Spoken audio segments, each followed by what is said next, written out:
Hi everyone and welcome in this new tutorial. In this video we'll see how to create this animation using just a 3D scan model found on sketchup.com. Let's start adding a camera and framing it properly. Open the HDRI Maker 2.0 panel and under the Water River View category, let's find Timber 2. Set it in 8K and click Add.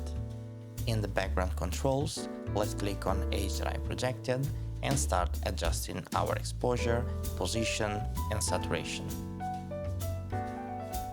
After that, we can enter the projection menu and change the height, the dome size, and start giving a tint to our scene to better integrate the background with the foreground, like this. Time to add water to our scene, so let's add a plane and adjust the scale, position and rotation.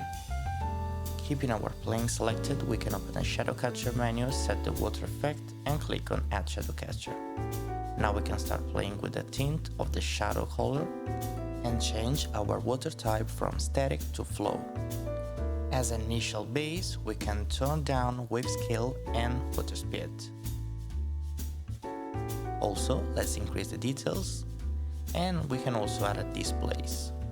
Once we're satisfied, we can start increasing the wave scale back. Adjust the water direction and we're basically done. Let's use ambient occlusion to increase the contrast in the foreground and an orangish bloom to warm up the background. Let's turn on screen space reflections, and as a final step, which really makes a difference, under the World category, check this clown. Set your output settings to a movie format and launch the animation render. Here we are. Thanks for watching and don't forget to subscribe.